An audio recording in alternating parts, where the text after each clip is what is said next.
Добре дојдовте во седмата епизода од единствениот македонски подкаст посветен на стоматологијата со наслов Дигитална стоматологија, каде што дискутираме за предностите од дигитализацијата во целиот овој сектор, како за пациентите, така и за луѓето од фелата секако. Денеска ќе се посветиме малку на диагностичка стоматологија, а чест ми е во студиото повторно да ги представам доктор Марио Јурхар и доктор Деспина Величковска. Задоволството е наше. Добре, дојдовте.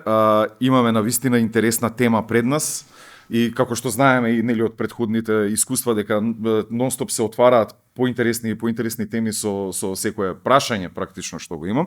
Уште еднаш ќе ви се извинам во унапред дека нели јас сепак сум лаик, јас како пациент не знам некои работи, меѓутоа токму тоа е и темата на подкаст, целта на подкастот. Затоа и ние сме тука, нели? Да доловиме на општите граѓани целата стоматолошка дејност на поедноставен начин. Така, јас исковав една кованица што ми се допаѓа и сакам да ја користам.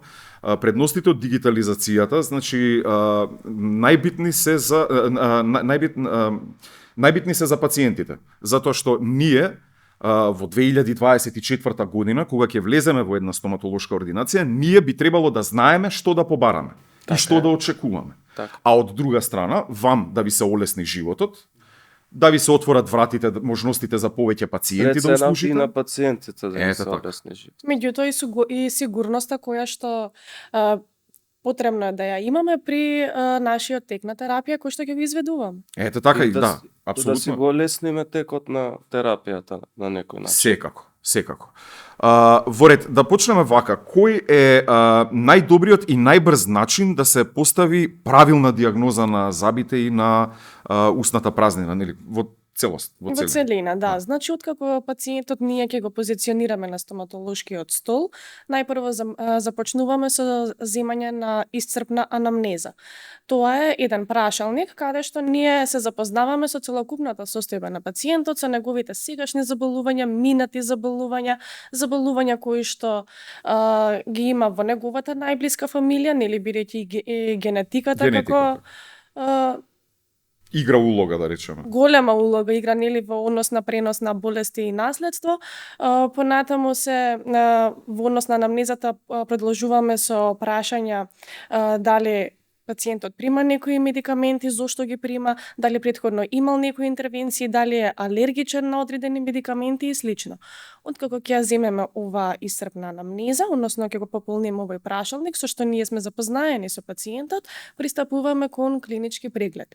Клиничкиот преглед започнува најпрво со екстраорален преглед, каде што се гледа лицето од надворешноста на пациентот, дали постои симетрија, асиметрија, присуство на црвенило, оток и слично. И кога ќе го завршиме ние екстраоралниот преглед, пристапуваме кон интраорален преглед, нели, каде што започнуваме да го проследуваме целокупното заболо, меѓутоа и околните ткива. Да не ги забораваме, нели, меките околни ткива кои што ги опкружуваат забите. Кога ќе завршиме ние со клиничкиот преглед, нас тука не ни завршува целокупниот преглед на пациентот, туку ние предложуваме и со помошни диагностички методи. Так. Помошни диагностички методи се мисли сега кога е нели завршен даден е статус локалис интраоралис, односно статусот интраоралниот статус, како што спомна колешката за состојбата на оралните ткива, пред било што да почнеме да работиме, мора тоа да го работиме со рентген снимка. Сега има повеќе типови на рентген снимки. Имаме 3D снимки, 2D снимки, односно панорамска снимка, интраорална снимка, ортодонтска терапија, ако работиме, имаме односно телерентген снимки со соодветни анализи. Значи, у 21 век, ако рече стоматолог, јас имам искуство, јас работам без снимка, значи неговата, односно процентот, било колку да е искусен, значи на низ годините, процентот на успешност у терапијата се намалува.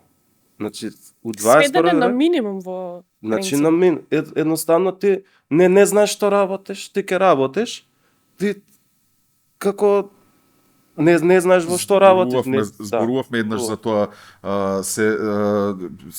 ќе бидам безобразен и ќе кажам и дека се смеевме, дека се уште постојат и во 21 век луѓе кои што викаат не сакам јас дигитализирано, ќе одам на кај човек што работи old school, има искуство. Не, значи искуството у 21 век е минато, искуството е добро, меѓутоа со сите современи диагностички методи да го ставаш пациентот на ризик, тоа те доведува како професионалецот го доведува да стане, односно да е непрофесионалец. Ама види, самите помошни диагностички методи нас не се од исклучително значење од оној аспект, ние што не можеме да го видиме со голо око, длабоко во ткивата, во коските, што се случува, ние можеме да го забележиме тоа на рентген снимките и останатите помошни диагностички методи. Значи, без тие диагностички методи ние длабински не можеме да имаме представа што се случува и што има таму всушност, наједноставно кажано. Еве ќе земам пример од еднодонцијата, односно просто кажано кога се работи во каналите на еден зап, значи до тој степен е усовршена технологијата да се најсовремените рентген апарати, односно вокселите, односно затоа што се споменуваат воксели во наспроти пиксели во дводимензионалната, овде се воксели во тридимензионалната рентгенографија до околу 50 микрона. Значи тоа е толку прецизно што ние веќе немаме еден зап да го лекуваме долго време, затоа што ние сме веднаш запознаени колку канали има самиот зап. Да, сме читале во литературата, да кажеме, има толку или толку канали. Меѓутоа зашто ние да нагаѓаме и тоа се просечни процентуални случаи земени, кога веќе можеш само да ги видиш до се снима, така. Едноставно да се снима пациентот и одма да се видиш што ќе работиш. Нема да пропуштиш канал, нема. Добро, ама еве што ако тој зап кај пациентот конкретно има акцесорни, односно латерални дополнителни канали, тоа ние не можеме да знаеме, а со самата снимка можеме да го утврдиме. Сакаме да кажеме дека искуството тука не помага. Не помага. Тука е сега, замислете, искуство, со поголема сигурност. С поголема сигурност и современи диагностички постапки. Значи терапијата со дигитализацијата се доведува до совршенство. И оно што не работи дигитализирано у 21 век, у денешно време, он не е совршен. Така, и зборувавме за прецизноста, нели, на прецизност се извинувам, муабетот ми беше дека маржата за грешка при користење целосно, нели, при влегување на целосно дигитализирана. Сведено е на минимум. Сведено на минимум. 99 има нормално, секој луѓе сме грешиме, ама ти кога имаш снимка и да сгрешиш, можеш да знаеш што да сгрешиш, што и да поправиш. И уште една работа. Самиот пациент си има доказ, односно снимка, дали е сгрешено или не. Значи, ние се заштитуваме, а и пациентот се заштитува самиот себе со добра насока од самиот лекар. Значи, сума сумарум, тука можеме да кажеме дека само по визуелен преглед и по земена анамнеза да се пристапи кон терапија, веќе во 21 век е... У денешно време, кој работи без не треба снимка, да дозволива. Значи, веќе без 3D снимка, тоа, значи, не е како што треба. Во ред, вчера зборувавме, се извинувам, пред 2 недели разговаравме за онаа холивудска насмевка и како тука се користат разни помошни алатки, дигитални алатки кои што помагаат за изработка на тоа. Сега при при правење на диагностика, какви алатки постојат во, да речеме, во вашата сфера, конкретно, специфично? Да, тоа околу у претходните емисии што зборувавте, тоа е за дигитално дизајнирање на насмевка, меѓутоа ова е малку поедноставно од кај рентген диагностиката. Значи имаме еден рентген апарат кој што еден рентген прави повеќе типови на снимки. Да речеме, прави телерентген снимка, односно латерална и антеропостериорна снимка, таа снимка во лице, 3D снимки со различни полиња на гледање, FOV или Field of View. Дали да речеме ќе се снима еден зап, двете вилици, Само една вилица. само една вилица може. Нели во однос на главните тегоби на пациентот, кога пациентот ќе дојде кај нас и кога ќе ни ги посочи неговите главни тегоби, ние понатаму почнуваме да се насочуваме кон одредена дијагностика, односно диференцијално дијагностички дилеми.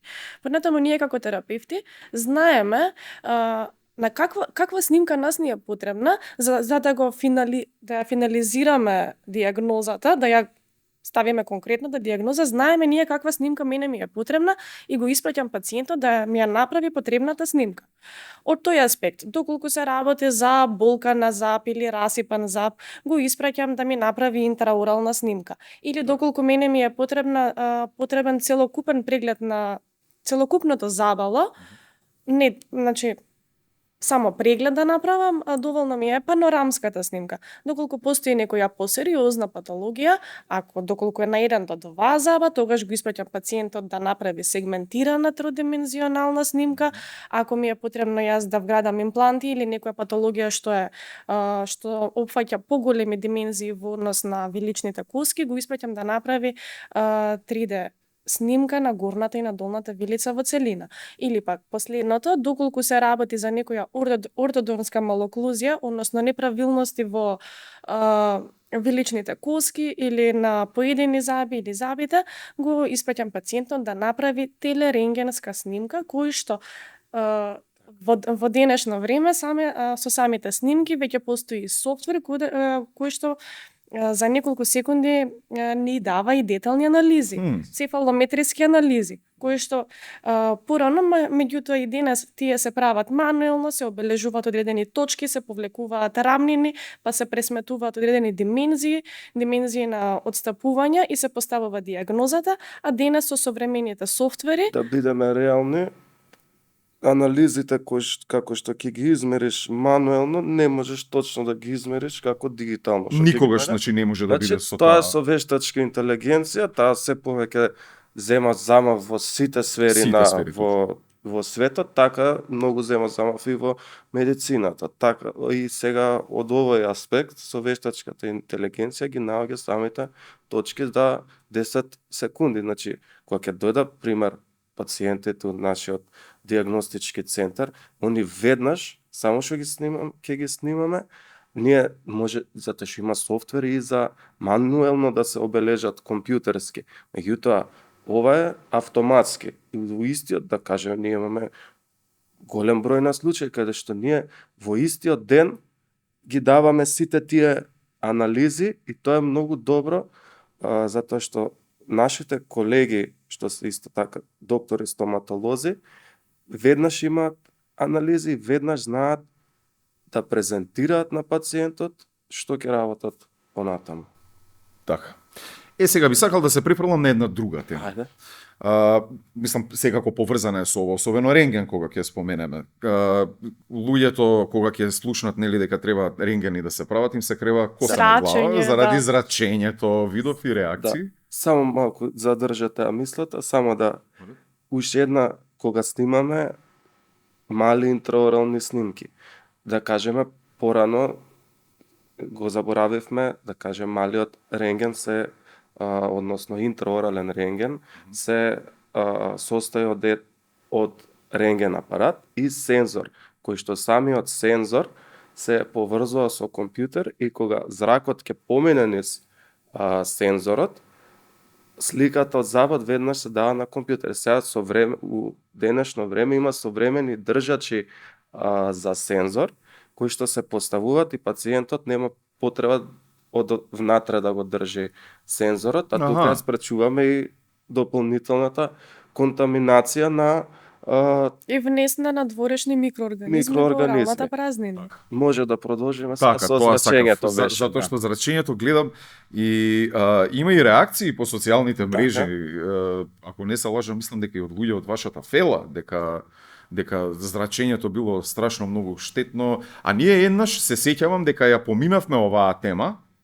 Навлеговме, да. Зрачењето, прво вака, околу радиоактивното зрачење, ќе Да. кажам дека 95% од популацијата не се запознаени колку всушност еден рентген апарат зрачи, да речеме како што се кажува, а колку секојдневно сме изложени на таа радиација. И уште една работа, зборуваме за зрачење, а ги занемаруваме сите други побитни фактори Видете, кои што се. дали подобро е, веќе сувопарно кажано, дали е подобро ја да го изложам пациентот на некакво зрачење со што ќе добијам сигурна диагноза и сигурен тек на терапија, ќе избегнам одредени големи компликации, или пак да го занемарам тоа и произволно да работам и да претпоставувам ова вака ќе му биде, ова така ќе му биде. Значи, доколку се постави на кантар прво што повеќе тежи, дали здравието на пациентот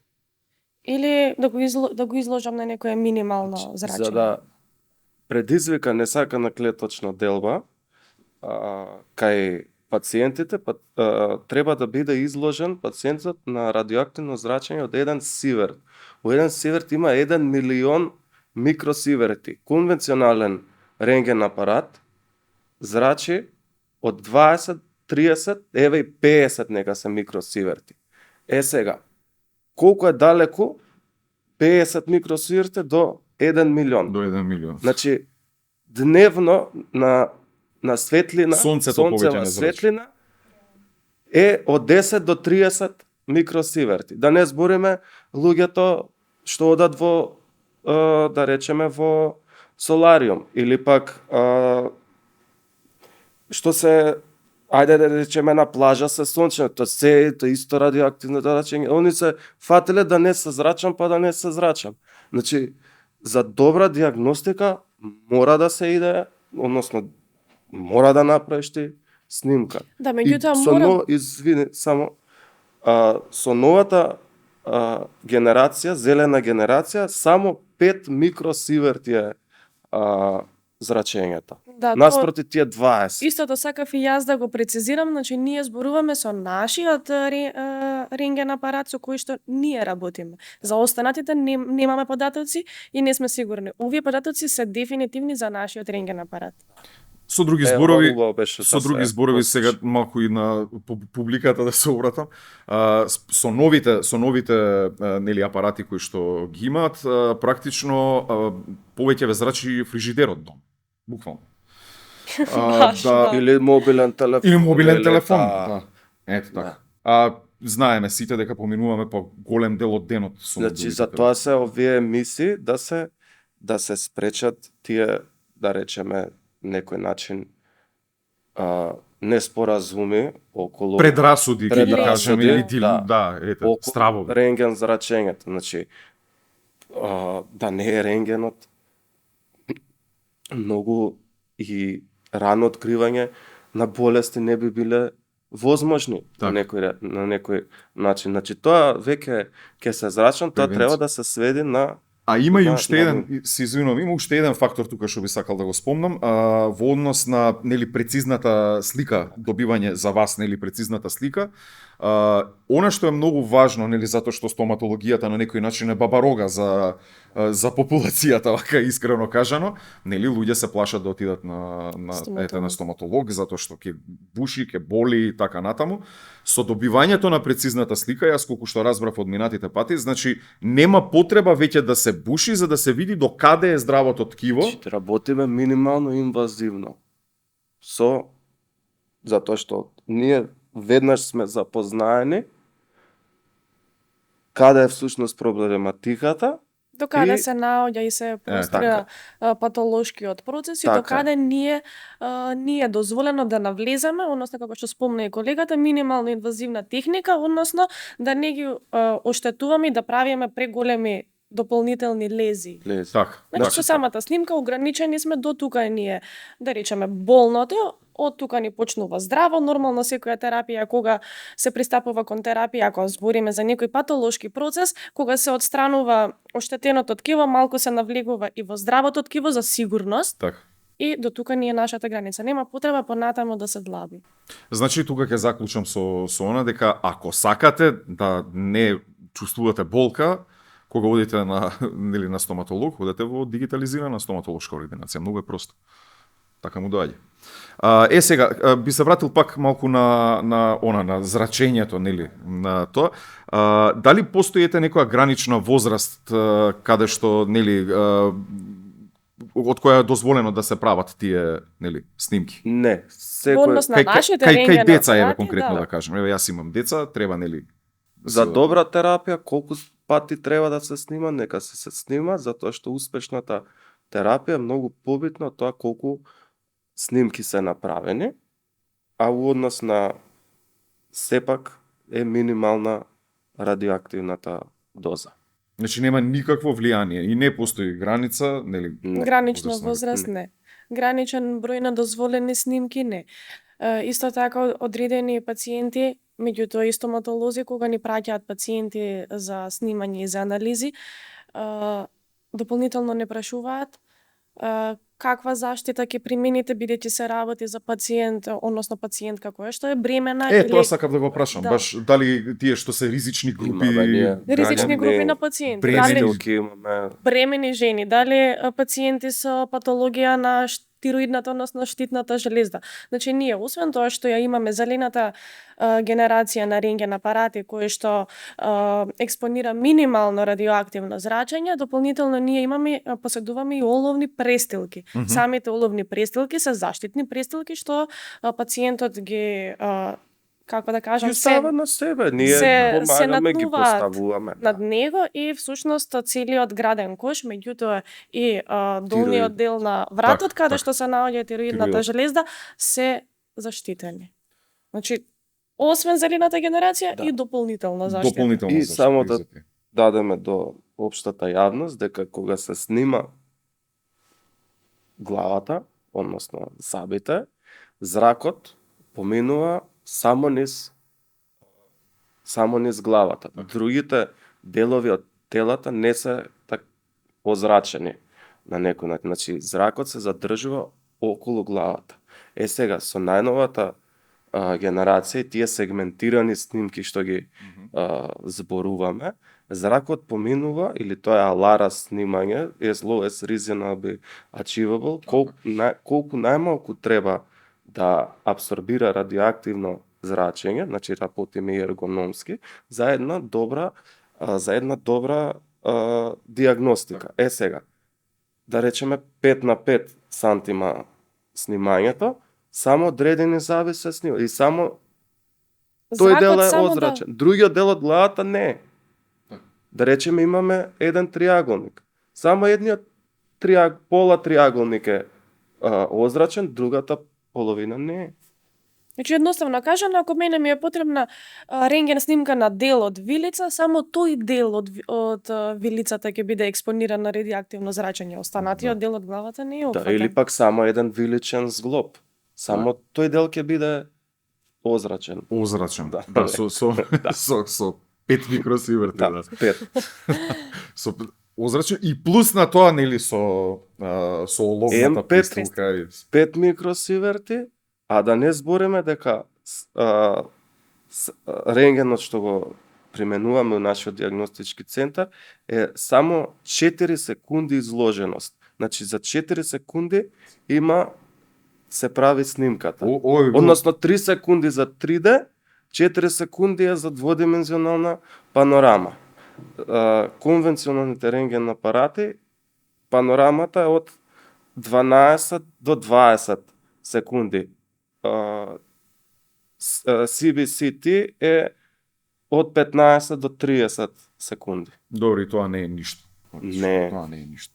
Меѓутоа, ми текна една идеја. Може треба да се седне и да се направи една листа на Статистика? Не статистика, обична листа. Значи обична листа на домашни апарати, на оние апарати што ги имаме низ дома, што имате. Се имаме спремно, тоа се може да се презентира Да погодам, наредна телевизор предика. зрачи повеќе. Значи, тоа најдобро ќе си имаме ние други емисии, луѓето може да дојдат во 3D центарот, односно правиме и имаме отворени денови, консултации према општата јавност со колегите, ги имаме тие податоци околу радиоактивното зрачење, колку сите апарати, односно колку ние дневно сме изложени на радиоактивно Од зрачење. останатите апарати. Така, па тоа да. И сега тоа они е- се фатеа за диагностика, јас ке се зрачам. Ти Да. што се вика, блескаме дневно, што се вика од Да, радиација, да. они се фатиле за 30 секунден телефонски повик зрачи да, повеќе. и за 5 Просто се кажа. фатиле за 5 секунди рентген диагностика. 4 колку што слуша. Па за да Во заокружиме просек, 3 ајде, да. иначе. Во ред, мислам дека убаво ги покривме овие рентген снимки. Ајде да видиме малку, затоа што тоа го прашав и во претходните емисии ме интересираше, ајде да видиме каков софтвер се користи генерално за... Сега околу софтверот, тоа е многу битна диагностичка алатка. Со самиот софтвер, да речеме, рековме дека овде имаме воксели наспроти пиксели. Сега дводимензионалната снимка, да кажеме, гледаме слика, така? Висина и ширина. Висина и ширина. Сега, тридимензионалните софтвери имаат можност да речеме целото забало и секој заб вака да го Како свртиме модел. од секоја Од сите страни. од сите Да. страни. Сега, кога снимаме дводимензионално, се има различни агли на сни, се по конституција сите сме различни. Некој е погоре, постел главата, подоле, исто зракот кај малите снимки е различно поставен према конституцијата. Сега, таа димензија нема под различен агол не е иста како во Не е стварниот реална свест. и не е еквивалентна нели И- со димензиите кои така што е. реално пациентот ги И поседува. тридимензионално кога снимаме, кога гледаме од секоја страна, ние од секој агол да мериме, мерењето ќе биде тоа. Значи, буквално, тридимензионалната снимка ја отсликува Реалната реалната состојба во усната празнина на пациентот и со исти димензии. Да ги отсликува тврдите структури и дел од некои меки структури. Да, нели и со самите софтвери ние освен што ја гледаме реалната слика на пациентот, дополнително можеме и да ја извршиме правилна диагноза доколку постои некоја лезија во виличните коски, да речеме циста, ние можеме со софтверите да измериме да го измериме волуменот на таа циста, точните димензии, понатаму тој патолошки процес, кои околни анатомоморфолошки структури ги опфаќа, до каде се протега, значи реален приказ. Густината со можеме на софтверот, да, коскените ткива за да видиме каков кој тип на имплант да го да, значи освен употребиме. за правилна диагноза, понатаму исто со нашиот софтвер можеме со софтверите може да го утврдиме и планот на терапија, односно доколку се работи за имплантологија, каде што од примарно зрачење ние со колку коска и каква коска располага самиот пациент, односно да се види висината на алвеоларниот гребен, неговата ширина и густина. Дали има поволни услови да се вгради, да се постави имплантот или не. Сето тоа со денешниве модерни софтвери тоа е возможно. и го изоставуваме моментот дека у денешно време најчесто тридимензионалните снимки се применуваат највеќе за имплантологија. Меѓутоа тежнееме натаму да тридимензионалната снимка земе замав како иницијална диагностичка постапка, затоа што логика, да. дводимензионалните и интраоралните снимки чисто ни даваат една слика делумно да видиме, да направиме еден план на терапија. Кога ќе се започне терапијата во усната празнина, тоа, за да бидеме 100% точни, се работи со исклучиво со тридимензионална рентгенграфија. Тоа отприлика, да. Ја мислам дека Не поминато. 3D. 3D треба да биде апсолутно, тоа сакав да Само кажам. само 3D. Не сакав да ве прекинам, инаку апсолутна логика и. Значи, Ако веќе зборуваме за еве, се, ќе се не само за навратиме имплантологија. кај еднодонцијата.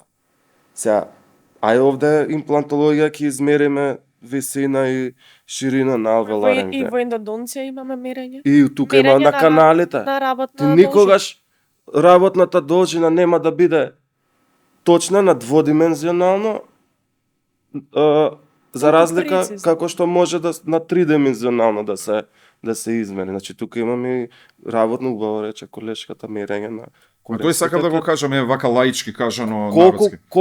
со колку канали ќе се сретнеме при лекување. Периапикалниот процес, што е односно Процес кој што се процесот наоѓа над на врвот забот. од коренот Аха, на забот, да. значи во внатрешноста на коската. Никогаш големината не е иста на 2D и на 3D. Ако се гледа на 2D, да речеме 1 до 2 мм, тоа е сигурно поголем процес за кој ќе се Реално. види на 3D. Друга работа, ако се работи за горни молари или бочни заби, ако има лизија, односно процесот ја има разорено тврдиот пот на синусот, тоа не може да се види на дводимензионално, Никако. тоа само на тридимензионално. И ако треба да се екстрахираат тие заби, да заштитиме отварање на синусите на некој со екстракција. Значи само со 3D се дава точна диагностика. И И оној во прецизно. денешно време што не работи со 3D диагностика го изложува пациентот свесно на Сопствен ризик. на ризик. Така. Апсолутно има логика да почне да се користи 3D во секој сегмент, Веќе, поради прецизноста на Последните години со нашата работа колегите се освестуваат и имаме добар пат. Тоа е позитивно. Да. Тоа е позитивно. Нормално не одат работите како што се очекува брзо, меѓутоа се Битно зема, одат. се зема добар замав. Така. Јас сакам да ви се заблагодарам, навистина поминавме уште една интересна Да. епизода со И убави со работи Звец. кажав. И убави работи Да. кажавме. Си изнакажавме еден куп убави работи, јас вака мислам, нели? Уште еднаш да ви се заблагодарам. Благодариме и ние. Ви Се благодарам. надевам дека Се гледаме што следна се гледаме во следна емисија, да. Така е. Така е, доктор Деспина Величковска, доктор Марио Јурхар, уште еднаш ви благодарам за совршената епизода. Благодариме и ние. Чест е да сме во ова студио. И задоволство. И задоволство. Уште поголем. Така. Значи со вас се гледаме во некоја наредна прилика, тоа го гарантирам, а ви гарантирам и вам дека се гледаме и со вас за точно 2 седмици од сега. Поздрав!